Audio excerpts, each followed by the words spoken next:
ये CGL 2024 का paper है, 9 सितंबर का, 9 to 10 शिफ्ट का है। क्वेश्चन पेपर कई जगह पे सॉल्व भी हो चुका है, काफी सारे स्टूडेंट्स ने भी सॉल्व कर लिया है। अब यहाँ पे आप अपना अप्रोच को देखो कि आपकी जो अप्रोच है क्या वो एग्जाम ओरिएंटेड है या फिर केवल सॉल्वर की तरह है। तो बेटर है कि एग्जाम अप्रोच जो हम लोग यूज कर रहे हैं उस पर ध्यान दो। तो पहला क्वेश्चन है, अब grocer purchases professors to sell rice at cost price but uses a fake weight of 870। तो 870 पे ग्रोसर ने 130, क्योंकि 1 kg है तो ये 130 ग्राम्स आ जाएगा। अब हम लोगों को इसको ये वाला कैलकुलेशन करना है। देखो 87 को अगर +3 कर देते हैं तो यहाँ पे ये 90 आ जाता है। अब ये 1/8 है, तो 1/8 का मतलब ये वाली फिगर 13 पॉइंट हम लोग 75 के करीब 375 हम लोग लिख सकते हैं। तो यहां से अगर हम लोग इसको डिवाइड करते हैं तो 9 1 जा 9, 4 आ जाएगा, 43 आ जाएगा, 9 4 जा 36। तो अप्रोक्सीमेटली हम लोग को 14 पॉइंट समथिंग आंसर मिल रहा है। तो ये आंसर ये वाला हो जाएगा। यहाँ पे हम लोग सारे कर रहे हैं, कुछ सिलेक्टेड क्वेश्चन है वही करेंगे।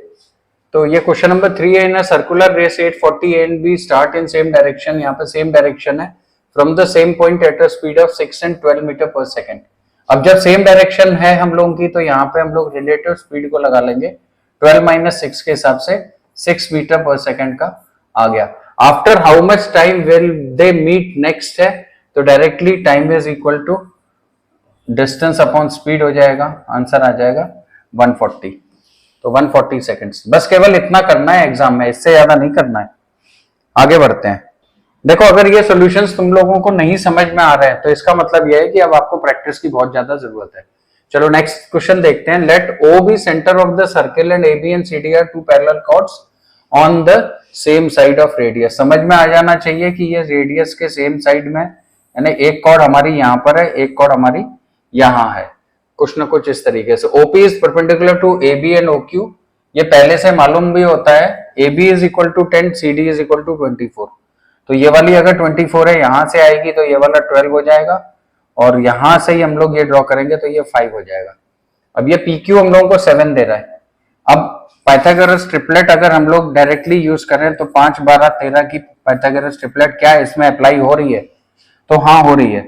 अगर हम लोग इसको देखते हैं, ये 5 है तो ये 13 है। देखो ये 7 + 5 12 आ गया, 5 12 13 भी आ गया। तो यहां से रेडियस हम लोगों को मिल गया 13 का। तो डायमीटर पूछा हुआ है, तो डायमीटर हम लोग का हो गया 26। नेक्स्ट क्वेश्चन है, pipe P is 21 times faster है देन पाइप Q। समझ में आ रहा है, ये जब 21 यूनिट्स करेगा तो ये 1 यूनिट करेगा। If Q can fill a cistern in 110, यानी ये रिलेशन हम लोगों को मिल रहा है। Then find the time takes to fill the cistern when both the pipes are together. Together में हम लोगों को 22 यूनिट्स मिल जाएंगी। एक यूनिट 110 के बराबर है, तो 22 यूनिट्स के लिए हम लोगों को टाइम कम लगेगा। तो हम लोग ये वाली कैलकुलेशन डायरेक्टली लिख देंगे। तो यहां से हम लोगों को आंसर आ गया 5 मिनट्स का। नेक्स्ट क्वेश्चन है, R pays 100 to P with 5 2 and 1 coins. The total number of coins used for paying is 50. N हम लोगों के पास में 40 है, और जो रुपीस के टर्म्स में अगर हम लोग अमाउंट देखते हैं तो ये हम लोगों के पास में 100 है। What is the number of coins of denomination 5 in the payment? अच्छा एक चीज देखो कि अगर यहां से हम लोग XYZ ले लें तो X + Y + Z is equal to 40। एक इक्वेशन हम लोगों को ये मिल रही है। दूसरी इक्वेशन रुपी के टर्म्स में अगर देखें तो ये इक्वेशन हम लोगों को 100 की मिल रही है। अब इन दो इक्वेशन से इम्पॉसिबल है वैल्यू निकालना XYZ की, लेकिन फिर भी हम लोगों को क्वेश्चन को सॉल्व करना है। और इसमें ये 4 आंसर भी दिए हुए हैं, can not be determined answer नहीं दिया हुआ है। तो चलो हल्का सा एक अप्रोच देखते हैं। तो हम लोग इन दोनों को लेस कर लेते हैं। लेस करने का मतलब ये 4x + y is equal to 60 आ गया। अब देखो x की वैल्यू अगर हम लोग 15 ले लें तो 15 4 जा 60 हो रहा है। इसका मतलब ये x की वैल्यू 15 से कम होगी। 15 से कम का मतलब हम लोगों के पास में ये 3 ऑप्शन हट गए, आंसर हम लोगों के पास में 13 है। अब अगर हम लोग इसको करते हैं तो ये 52 आ गया और प्लस का 8 आ गया, और अब हम लोगों के पास में तीनों फिगर आ गई कि x अगर हम लोगों के पास में 13 होगा तो y जो है दैट इज 8 और z जो होगा 40 का मतलब यहाँ पे ये 19 आ जाएगा। तो 5 रुपए वाले 13, 2 रुपए वाले 8 और 1 रुपए वाले 19। ये इस तरीके से, हालांकि ये जो है इसमें यहाँ पे ये इम्पॉसिबल चीज सही भी है, कैन नॉट बी डिटरमाइंड, लेकिन ऑप्शन को की मदद से हम लोग क्वेश्चन को सॉल्व कर सकते हैं।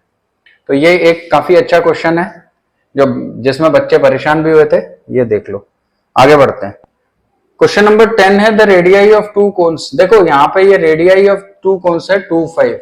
वॉल्यूम्स हम लोगों को दिया हुआ है यहाँ पे 3 और 5 का।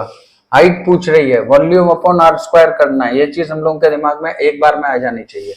वॉल्यूम लिख दिया 3, 5, रेडियस का होल स्क्वायर किया तो ये आ गया 4 और ये आ गया 5 का होल स्क्वायर यानी कि 25। काट लिया तो हम लोगों को यहाँ से 15, 4 मिल गया। बस केवल इतना करना है। चलो नेक्स्ट क्वेश्चन देखते हैं। नेक्स्ट क्वेश्चन है which of the following can be the value of k so that the number 219 this is divisible by 6। अब 6 है तो 2 और 3 की डिविजिबिलिटी चेक करनी है। अगर यूनिट डिजिट में हम लोगों के पास में इवन है तो इवन तो चारों नंबर में यानी कि डिविजिबिलिटी ऑफ 3 हम लोगों को चेक कैलकुलेट करनी है कि k की वैल्यू हम लोगों की 3 कौन सी आएगी। तो सीधी तरीके से 3 कर लेते हैं। 4 + 2 6, 9 हट ही गया, 7 + 2 9, 1 + k = 3 यानी k की वैल्यू हम लोग की 2 हो गई। तो ये आंसर आ गया।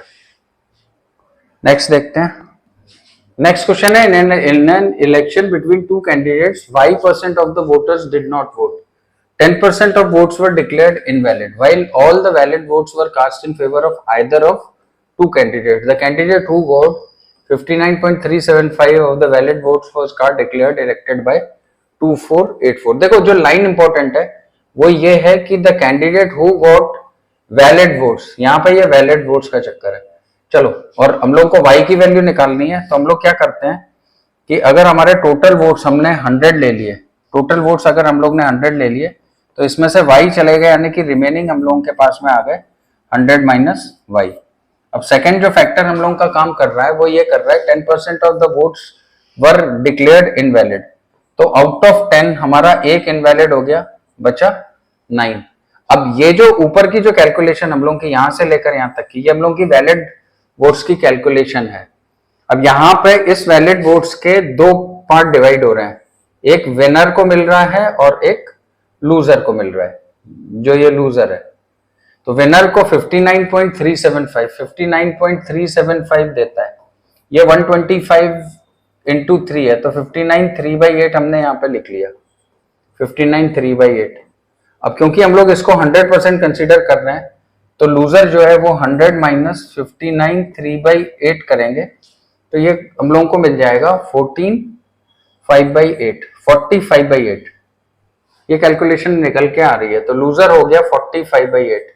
अब इन दोनों के बीच का जो डिफरेंस है जो हम लोगों का विनिंग है, क्योंकि यहाँ पे इलेक्टेड बाय 2484 वोट्स है तो इलेक्टेड अगर हम लोग करते हैं तो 59 इन दोनों को लेस कर देते हैं तो यहाँ पे ये 19 आ जाएगा, 18 3/4 आ जाएगा।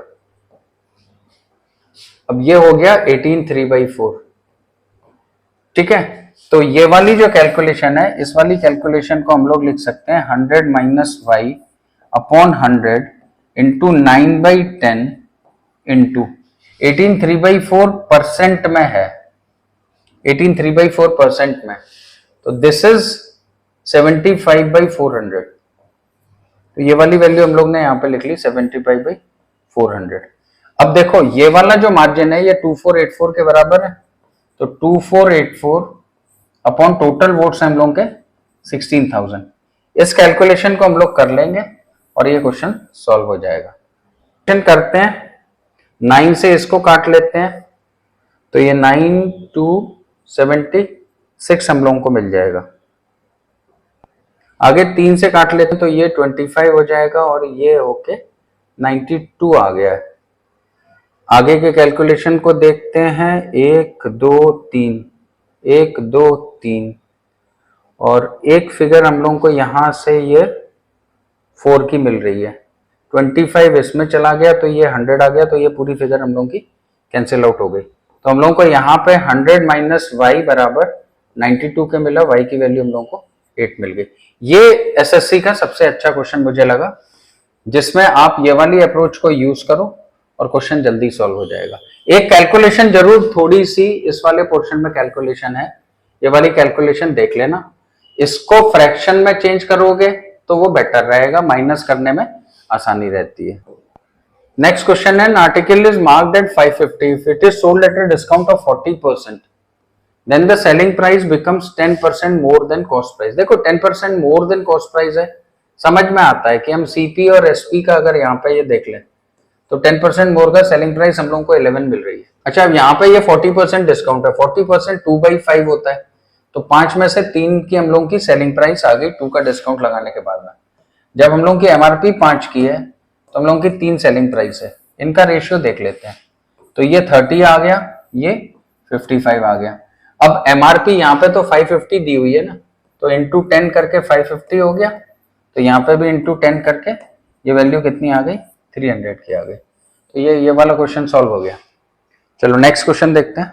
नेक्स्ट क्वेश्चन है, distance between centres of to circles of radii 21 and 10 is 37 if the point of contact of a direct common tangent to these circles are M and Q then find the length of line segment MQ। हम लोगों को direct common tangent निकालनी है। अच्छा, एक चीज देखो कि जैसे हमने ये टेंजेंट ले ली, अब इन दोनों का रेडियाई अगर जोड़ते हैं तो ये 32 आ रहा है, यानी कि दोनों सर्किल हम लोगों के दूर दूर हैं। तो हम एक सर्किल यहां बना लेते हैं, एक सर्किल यहां बना लेते हैं। इसका रेडियस जो है ये हम लोगों का 10 सपोज कर लेते हैं, और ये वाला जो रेडियस है ये 22 सपोज कर लेते हैं। यहां से अगर हम लोग ये ड्राइंग बनाएंगे तो ये हम लोगों को मिल गई 12 की। अब ये तो डायरेक्ट कॉमन टेंजेंट है, यही निकालनी है। इनके बीच का जो डिस्टेंस दिया हुआ है, ये डिस्टेंस दिया हुआ है 37 का। अब देखो यहां से एक अप्रोच तुम लोगों को ये चीज समझ में आ रही होगी कि एक काम तो ये कर सकते हैं, 37 स्क्वायर माइनस का 12 का होल स्क्वायर करके पूरे का अंडर रूट निकाल लेते हैं। ऐसे नहीं, देखो देखो ये 12 है, 12 को 2m की जो हम लोगों की पाइथागोरस की जो प्रॉपर्टी होती है उसमें से अप्लाई करेंगे, तो 2m का मतलब m की वैल्यू हो गई 6। तो डायगोनल जो बनता है ये m स्क्वायर प्लस 1 बनता है, और ये वाला m स्क्वायर माइनस 1 बनता है। तो 36 माइनस 1 के हिसाब से 35 हो जाएगा। तो ये ना हम लोगों का आंसर। नेक्स्ट क्वेश्चन देखते हैं। नेक्स्ट क्वेश्चन है, the value of sine square 30 minus sine square 45 sine square 45। अच्छा, ये इस तरीके से है। देखो ये जो है ये cos स्क्वायर 30 हम लोगों को मिल रहा है, यानी कि इन दोनों का जो सम है ये 1 मिल गया। इसी तरीके से हम लोगों को ये वाला जो साइन स्क्वायर 45 है और ये वाला साइन स्क्वायर 45, ये दोनों cos स्क्वायर 45 होके यहां से भी ये 1 मिल गया। अब इन दोनों को अगर ब्रैकेट में कर दें तो ये भी हम लोगों को 1 मिल रहा है, लेकिन ये माइनस का 1 मिल रहा है, और इन दोनों का भी हम लोगों का माइनस का 1 हम लोगों को मिल जाएगा। तो टोटल आंसर 0 हो जाएगा। सिंपल क्वेश्चन था, कन्वर्जन पर बेस्ड है, इसको कर लो। नेक्स्ट क्वेश्चन देखते हैं। नेक्स्ट क्वेश्चन है, the average marks out of 100 of boys and girls in an examination are 75 and 80 if the average marks of all the students. ये देखते साथ ही एलिगेशन लगाना है, यहीं पे एलिगेशन लगा दो। तो ये कितना हो गया, 2:3 का रेशियो आ गया, डायरेक्टली क्वेश्चन सॉल्व हो गया। नेक्स्ट क्वेश्चन देखते हैं। Rajesh in his printing press got an order to print some books, out of which he completed 17/27 of the order in 34 days। देखो 17 वाला इंटू 2 करके 34 मिल रहा है, तो ये 27 है, 27 2 54 कंप्लीट डेज का ऑर्डर कंप्लीट हो जाएगा। बस केवल इतना ही क्वेश्चन में देखना होता है, इस अप्रोच से ही क्वेश्चन को सॉल्व करना है। इतनी प्रैक्टिस तुम लोग कर लो कि इस तरीके से ये वाले क्वेश्चन पेपर्स को सॉल्व कर पाओ। तो कोसेक थीटा बराबर 5/3 है, देखते साथ ही हमको ये मालूम है कि ये 5 है, ये 3 है, तो ये 4 है। सेक स्क्वायर थीटा को 10 स्क्वायर थीटा हम लोग लिख सकते हैं, यानी कि इन दोनों को यूज करके 9/16 हो जाएगा। कोसेक ठीक है, इसका उल्टा हो जाएगा, तो 16/9 इंटू 1 प्लस 16/9, इसका मतलब 25/9 आ गया, क्योंकि ये तो सब एक दूसरे से कैंसिल आउट हो गए। तो आंसर आ गया 25/9। नेक्स्ट क्वेश्चन देख। अब देखो ये बड़ा लेंथी सा क्वेश्चन है, तो स्टार्टिंग के क्वेश्चंस अगर तुम स्पीडली करके आओगे तो इसके लिए भरपूर टाइम है तुम्हारे पास में। चलो अब देखते हैं जरा। Mohan borrows a sum of 422 at the rate of 20% per annum simple interest. Simple interest है। At the end of first year he repays इतना towards return of principal amount borrowed. If Mohan clears all pending dues at the end of second year including interest payment debt accrued during first year, how much does he pay at the end of second year. देखो इसमें calculative हो रहा है, तो इसमें एक technique तुम लोग यूज कर सकते हो। एक तो सरसरी निगाह से एक मारो तो ये देखो, ये यूनिट डिजिट हम लोगों की 2 में 7 है, 0 है और 4 है, तो यूनिट डिजिट की हम लोग कैलकुलेशन को कर सकते हैं। अच्छा, इसमें ये पे किया हुआ है तो दो रास्ते हैं, तो सिंपल वाला रास्ता अप्लाई कर लेते हैं। ये 20% 2 इयर्स का मतलब 40% हो गया, तो हम लोगों को ये फिगर 40% का मतलब ये हम लोगों का अमाउंट हो गया जो हम लोगों को पे करना था अगर हम लोग ये चीज नहीं पे करते।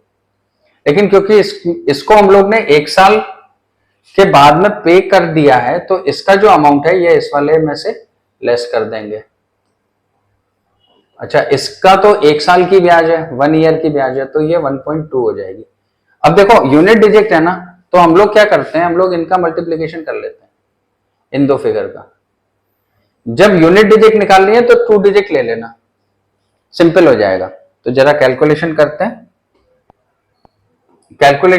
हैं, साफ साफ करेंगे। तो पॉइंट तो बाद में देख लेंगे। 14 2 जा 28 और 14 9 जा 126, तो ये आ गया 1288। अब ये पॉइंट यहां पे लगा लेते हैं। ऐसे ही 12 9 जा 108, 12 7 जा 84, तो ये हो गया 948। अब ये 94.8 हमने यहाँ लगा लिया, इन दोनों को लेस किया तो ये 0 आ गया। ये यहाँ पे यूनिट डिजिट देखो हम लोगों को 4 की मिल गई और ये रहा आंसर। तो ये वाला अप्रोच तुम लोग एग्जामिनेशन में यूज कर लेना। यहाँ पे क्वेश्चंस के एक्सप्लेन करने की स्पीड अच्छी खासी है, और जब इतनी स्पीड है, इसी स्पीड से जब तुम लोग एग्जाम में क्वेश्चन को अटेम्प्ट करोगे तब ये पूरा पेपर टाइमली हो पाएगा। अपने कंसेप्ट को बहुत अच्छे से रिवाइज करते रहो। आपने जिनसे भी पढ़ा हुआ है उनके नोट्स को बार बार रिवाइज करो, स्पीड तभी आएगी। नेक्स्ट वीडियो में नेक्स्ट पेपर्स के क्वेश्चन के साथ में। जय हिंद, जय भारत।